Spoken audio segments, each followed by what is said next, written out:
A long time ago there was a king who had 7 daughters. One day in great joy he called all 7 of them and said, "I will ask each of you a question. If your answer pleases me, I will grant you whatever gift you desire." The princesses stood in a line. "Our honor and comfort are because of you." The king asked them one by one, "Whose food do you eat? Whose clothing do you wear?" 6 daughters quickly replied, "Father, we eat what you give us, and we wear what you provide." The king was delighted and rewarded each of them with their favorite gifts. The king's face darkened with anger, but when the youngest daughter stepped forward, she answered softly, "I eat what God provides, and I wear what destiny has written for me." "You ungrateful child! You deny everything I have given you. You will be punished." He ordered his guards to take away her jewels, dress her in worn clothes, and abandon her alone in the deep forest. The guards left her there helpless and alone, but the princess remained calm and said in her heart, "Whatever God has written for me will reach me even in the middle of a forest." As evening approached, the princess gathered sticks to make a fire for the night. While searching, she found a small hut with a goat tied outside. Inside, an old frail man lay coughing, whispering for water. She quickly brought him water from a clay pot, cleaned the hut, and comforted him. The old man asked, "My child, who are you? How did you end up here?" She told him her story. The old man said gently, "Stay here. I work in the city. I will leave tomorrow and return in 8 days. Food is here. Water is near the river. You will be safe." He left at sunrise. The princess cleaned the hut, milked the goat, kept half the milk for herself, and, out of kindness, left the other half outside for any hungry animal.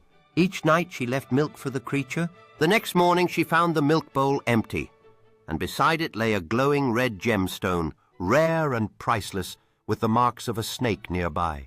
Each morning she found another precious ruby. She remembered hearing in childhood, when a rare serpent is pleased, it leaves behind a magical stone more valuable than diamonds. By the 7th day, 7 magical stones. The old man returned astonished. The princess gave him 3 stones and said, "Sell these in the city. Bring back workers who can build a palace here." He obeyed her wishes. In a few months, a magnificent palace rose in the middle of the forest, full of beauty servants, comfort, and every luxury. The princess also built a woodworking factory to provide work for the poor. The empty forest slowly became a flourishing town. Her generosity became famous across the land. The king heard rumors. "There is a princess in the forest, kind-hearted and richer than any ruler." Curious, he sent guards to invite her.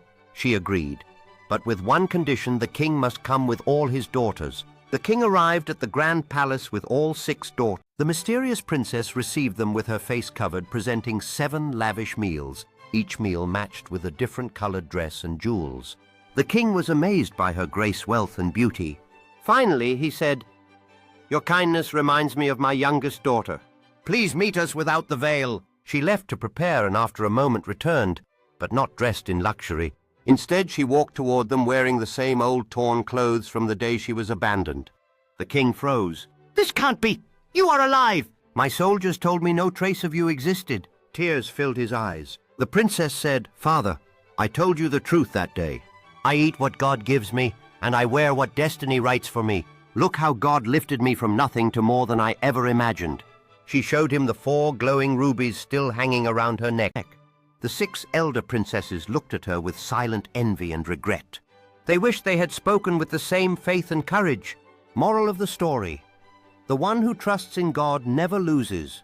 What is written for you will reach you, even from the heart of a forest.